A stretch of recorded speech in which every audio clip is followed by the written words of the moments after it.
하나님 나라를 누리는 원리라는 제목으로 말씀을 묵상하도록 하겠습니다. 오늘 읽은 본문은 요단강 건너 동쪽에 있는 거기서 땅을 분배받은 두 지파 반에 관한 이야기입니다. 루벤, 갓, 므낫세 2분의 1, 반 지파라고 하죠.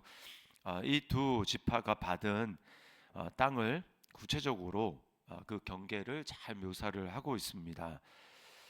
자, 그런데 우리가 이제 앞으로 또 요단강 이제 서쪽 건너편에서 받은 이 지파에 대해서도 이야기를 하겠지만 이제 하나님 나라를 땅을 분배를 받았다라고 하는 것에 대해서 우리가 어떤 마음을 가져야 되는가, 어떤 마음으로 그 하나님 나라를 우리에게 주신 것에 대해서 우리가 누려야 되고 바라봐야 되는가, 그것이 매우 매우 중요합니다. 그래서 오늘 이제 그 구체적으로 분배가 시작되고 있기 때문에 거기에 대해서 좀 살펴보는데, 아, 그거 부분에 대해서 굉장히 중요한 단서를 22절이 우리에게 보여줍니다. 22절 보면 이스라엘 자손이 그들을 살육하는 중에 부올의 아들 점술과 발람도 칼날로 죽였더라, 이렇게 이야기를 하죠. 자, 루벤 자손, 루벤 지파가 분배받은 땅을 이렇게 점령하는 중에 누구를 죽였느냐? 부올의 아들 발람을 죽였다, 이렇게 나옵니다. 이 부올의 아들 발람이 누굽니까? 모압 땅을 이제 우리가 점령하며 나아갈 때 모압 왕이 원래는 그들과 전쟁을 할 그런 의도가 전혀 없었습니다. 그런데 모압 왕 발락이 이스라엘 자손들이 이렇게 진격해 오는 것이 너무나 두려워서 그 이스라엘 자손을 저주하고 싶은 마음이 있었습니다. 그래서 저주하기 위해서 돈으로 매수를 하려고 한 거죠. 누구를 매수를 하려고 하면 오늘 칼날로 죽였다라고 하는 발람 선지자를 돈을 주고 이제 매수를 하려고 했습니다. 그리고 이스라엘이 진친 그 땅, 그곳을 잘 보이는 곳에서 이스라엘 자손을 저주하기를 바랬습니다. 돈을 주고. 근데 이 발람이 이제 하나님 앞에 이제 기도를 합니다. 내가 가야 됩니까? 말아야 됩니까? 근데 하나님이 이제 가면 안 된다. 그 민족은 내가 축복하는 민족이다. 가면 안 된다. 이렇게 이야기를 하죠. 그런데 이제 그 마음 가운데는 이미 돈을 사랑하는 마음으로 가고 싶다라고 하는 마음이 있었습니다. 사신이 계속해서 옵니다. 근데 하나님이 분명 뜻이 분명함에도 불구하고 발람이 이제 다시 기도하죠. 가야 됩니까? 하나님이 가지 말라고 합니다. 세 번째 됐을 때 그러면 가되 절대로 그 민족을 저주해서는 안 되고 축복해야 된다라고 합니다. 그래서 이제 따라가죠. 모압의 사신을 따라갑니다. 그런데 문제는 이제 이 발람 선지자가 탄 나귀를 타고 가는데 그 나귀가 어떻게 하냐면 이제 그 발람을 죽이려고 그 앞에 선 천사를 딱 보고는 가지 않고 그냥 딱 그 자리에 서 있습니다. 근데 발람 선지자는 이제 이미 돈에 탐욕에 눈이 멀었기 때문에 계속해서 자기가 타고 있는 이 나귀를 채찍질을 하고 때립니다. 그때 이 나귀가 입을 열어서 이제 하나님이 입을 열게 한 것이죠. 발람 선지자를 책망합니다. 네가 언제 나한테 이렇게 함부로 대한 적이 있었느냐?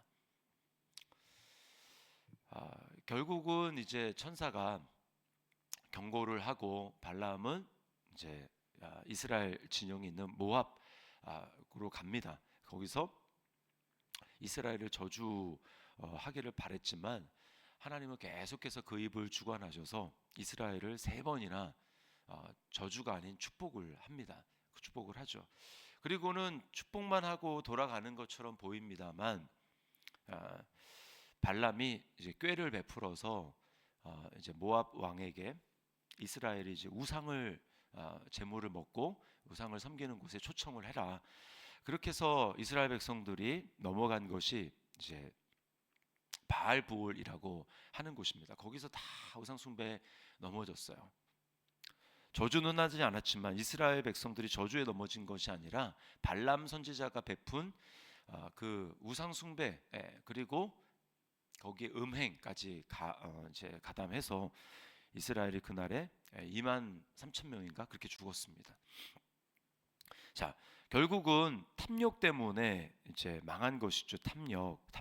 그런데 오늘 그것을 루벤 지파가 이제 그 첫 번째 지파 아닙니까? 그 루벤 지파가 이제 땅을 정복하는 과정 중에 일어난 일입니다. 그 발람을 죽인 것이죠. 자, 이건 뭘 얘기를 하냐면 하나님 나라를 우리가 누리는 데 있어서 가장 경계해야 될 것이 탐욕이라는 것입니다. 욕심이라는 것이죠. 그래서 바울은 뭐라고 얘기를 합니까? 탐심은 우상숭배니라 이렇게 이야기를 합니다. 그러니까 십계명의 첫 계명 하나님을 다른 신을 여호와 외에는 다른 신을 내게 두지 말지니라 그 말은 십계명이랑 열 번째 계명이랑 이어지는데 그것은 곧 무엇입니까? 탐심입니다. 이웃에 있는 소유를 탐내지 말아라. 탐심은 우상숭배. 그러니까 1계명과 10계명은 연결이 되는 것이죠. 자, 이것을 땅을 분배받는 첫 번째 지파인 이 루벤 지파에서 이 발람의 이 탐욕을 이야기를 한 것은 매우 우리에게 시사하는 바가 많이 있습니다. 하나님 어떤 마음으로 하나님 나라를 차지하고 이 분배받은 이 이제 땅을 바라봐야 될 것인가? 첫 번째는 은혜에 대한 감사입니다. 이 탐심에 대한 반대는 은혜에 대한 감사입니다. 은혜에 대한 감사. 오늘 세 지파에 대해서 땅을 분배하면서 공통적으로 이제 주어지는 그 문구가 있는데 15절, 24, 29절 똑같습니다. 세 지파 앞에서 뭐라고 하면 이렇게 돼 있죠. 모세가 주었으니 이렇게 돼 있습니다. 모세가 주었으니 이렇게 돼 있어요. 자, 이들이요. 그들이 받을 자격이 있어서 지금 이 땅을 얻게 된 게 아닙니다. 그들이 능력이 있거나 힘이 세기 때문에 그들이 전쟁을 해서 이 땅을 얻은 것이 아니고 하나님이 사실은 은혜로 준 것입니다. 신명기 7장 7절에 보면 여호와께서 너희를 기뻐하시고 너희를 택하심은 너희가 다른 민족보다 수요가 많기 때문이 아니니라. 너희는 오히려 모든 민족 중에 가장 적으니라. 너희는 가장 적은데 하나님이 너희 앞서 싸우셔서 너희는 그냥 숟가락만 보탠 거지 너희가 잘나서 이렇게 땅을 차지하고 기업을 얻은 것이 아니다. 은혜를 잊어버리면 안 되는 것이죠. 우리도 마찬가지입니다. 에베소서 1장 5절 6절에 그 기쁘신 뜻대로 우리를 예정하사 예수 그리스도로 말미암아 자기의 아들들이 되게 하셨으니 이는 그가 사랑하시는 자 안에서 우리에게 거저 주시는 바 그의 은혜의 영광을 찬송하게 하려는 것이라. 우리는 하나님의 아들이 되고 하나님의 딸이 되고 또 하나님이 예수 그리스도 안에서 우리를 공동 상속자로 삼아 주셔서 하나님 나라를 우리가 차지할 수 있는 자격이 전혀 없습니다. 은혜로 그 기쁘신 뜻대로 우리를 정상적으로 보면 하나님 우리를 기뻐하실 이유가 뭐가 있겠습니까? 우리는 반역자고 우리는 죄인인데 뭘 기뻐하시겠습니까? 그러나 예수 그리스도 안에서 우리를 선택하셨다. 예수님을 바라보시고 우리를 기뻐하셨다라는 거죠. 우리를 사랑하셨다라는 것입니다. 우리가 이렇게 은혜로 구원받았어요. 그래서 거저 주시는 바 그 은혜의 영광이라고 이야기를 하는 것입니다. 그러니까 우리에게 주신 것은 그냥 감사할 것밖에 없는 거예요. 감사. 은혜에 대한 감사죠. 땅을 분배받는 것도 마찬가지입니다. 감사죠. 이 감사는 두 번째 하나님 나라 어떻게 누릴 것이나 가라 연결이 되는데요. 비교하지 말고 자족하는 삶입니다. 땅을 분배받을 때 인간은 마음속에 죄성이 있습니다. 자기 중심성이 있고 욕심이 있기 때문에 만족이 안 돼요. 비교가 됩니다. 땅 분배를 딱 하는 걸 보고 저기는 저렇게 주는데 왜 우리는 이렇게 주지? 인간은 항상 자기 중심적으로 생각하기 때문에 비교를 하게 돼 있고 비교는 은혜에 대한 감사가 아니라 원망과 불평을 하게 되어 있습니다. 불공평하다는 하나님은 공정하고 공평하시고 은혜로우시고 자비로우시고 노하기를 더디하시고 이런 분인데 인간이 자기중심적으로 생각을 하니까 불공평하게 보이는 겁니다. 아, 저기는 저렇게 좋은 땅을 주고 우리는 왜 이렇게 척박한 땅을 주는가? 저기는 평지고 왜 우리는 산간 지역이냐? 뭐 등등 해가지고 여러 가지 자기 기준을 가지고 바라보면서 원망하고 불평할 수 있다는 거죠. 내 생각에는, 내 판단에는, 내 견해에는 이것이 하나님의 은혜를 은혜되지 못하게 하는 것입니다. 죄의 핵심은 이렇게 하나님이 주시는 그 주권, 하나님이 주시는 것에 대해 인정하지 못하는 것입니다. 여러분, 이것이 반역으로 이어지는 거예요. 이스라엘 백성들을 보십시오. 이제 지금 가나안 땅에 들어가고 있지만 광야에서 그들이 보인 행태를 보십시오. 고라 자손이 반역을 일으키지 않습니까? 그 이유는 뭐냐면 하나님이 자기에게 주신 그 섬기는 직분에 만족을 못하는 거예요. 레위 지파가 얼마나 대단한 지파입니까? 오늘 그 끝에 보니까 여호와가 그들의 기업이 되신다. 땅을 주지 않았지만 하나님 자신이 그들의 기업이다. 여러분, 다른 지파보다 더 엄청나게 놀라운 영광스러운 것 아닙니까? 그런데 이 엄청나게 하나님을 가까이 섬기는 직분을 받았음에도 불구하고 만족이 안 되는 겁니다. 왜 우리는 제사장이 될 수 없느냐?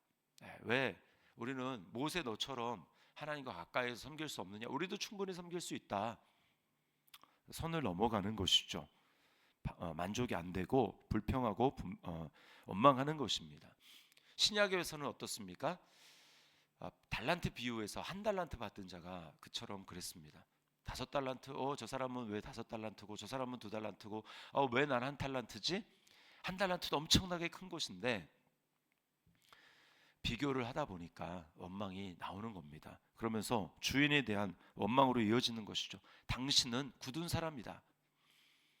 해치지 않는 데서 모으고 심지 않는 데서 거두는 사람이다 라고 하면서 M1 주인에 대한 원망과 불평으로 나아가는 것입니다. 여러분, 이것이 우리에게 있는 뿌리 깊은 죄성이에요. 죄성. 우리는 이것을 자각해야 됩니다. 내가 그런 존재구나. 내 안에 그런 것들이 많이 있구나. 그래서 우리는요, 인간이 보는 것은 옳지 않습니다. 완전하지 않습니다. 늘 우리가 그것을 자각하고 우리는 하나님 앞에 회개할 준비가 되어 있어야 되고 하나님이 알려주시는 나를 돌이킬 준비가, 마음을 넓힐 준비가 되어 있어야 한다라는 거예요. 로마서 12장 3절부터 5절에 바울 사도는 이렇게 이야기를 합니다. 내게 주신 은혜로 말미암아 너희 각 사람에게 말하노니 마땅히 생각할 그 이상의 생각을 품지 말고 오직 하나님께서 각 사람에게 나누어 주신 믿음의 분량대로 지혜롭게 생각하라. 믿음의 분량대로 지혜롭게 생각하라. 그게 무엇입니까? 우리가 공동체 안에서 하나님이 주신 은사도 다르고 또 주신 경험한 하나님의 은혜도 다르고 그게 이제 다 다르기 때문에 다르다라는 거 인정하고 또 어떤 사람은 재능이 많아서 많은 것들을 섬길 수 있는 반면에 어떤 사람은 재능이 작아서 작은 것을 섬길 수 있는 것이죠. 그것들을 보면서 우리가 원망하거나 불평하거나 판단하거나 이러면 안 된다라는 거예요. 하나님이 주신 은혜가 있다. 각 사람에게 주신 은혜가 있다. 그것을 가지고 지혜롭게 생각해야 된다는 것입니다. 내게 주신 것들을 하면서 나는 그냥 감사하면 되는 거예요. 하나님과 나 사이에서 감사하면서 섬기면 되는 것입니다. 다르기 때문이에요. 그죠? 눈은 작습니다. 손은 그에 비해서 굉장히 크지 않습니까? 발은 그것보다 더 크죠. 그러면 우리가 하나님이 다르다, 그리고 크기도 다르고 기능도 다르고 이것을 인정하면서 섬겨야 된다는 것입니다. 그게 제가 방금 읽은 로마서 12장 그 다음 절에 나온 말이에요. 우리가 한 몸에 많은 지체를 가졌으나 모든 지체가 같은 기능을 가진 것이 아니니 이와 같이 우리 많은 사람이 그리스도 안에서 한 몸이 되어 서로 지체가 되었느니라. 한 지파만 하나님 부르신 것도 아니고 12지파가 각기 다른 곳을, 땅을 분배 받았습니다. 그것도 얼마나 감사한 것입니까? 원래 자기 땅도 아니었는데 하나님이 언약을 이루신 것 아닙니까? 그렇다면 감사해야 됩니다. 은혜로 주셨다. 감사하고 또 비교하지 말고 내게 주신 것, 하나님이 내게 주신 은혜에 대해서 우리는 비교하지 말고 자족하면서 하나님 앞에 감사해야 되는 것입니다. 오늘도 마찬가지입니다. 오늘 우리에게 주어진 시간, 주어진 건강, 또 주신 많은 것들이 있습니다. 그것들을 원래 내 것이 아니죠. 하나님이 우리에게 허락하신 것입니다. 그것을 감사하면서 주님, 이런 놀라운 은혜를 허락하신 것을 감사합니다. 또 거기에 하나님 나라까지 우리에게 예수 그리스도까지 주신 것 감사합니다. 오늘 이 은혜에 대한 감사를 하나님 앞에 넘치게 올려드리면서 하나님 나라를 누리며 나아가는 우리 저와 여러분의 삶이 될 수 있기를 주님의 이름으로 축원합니다.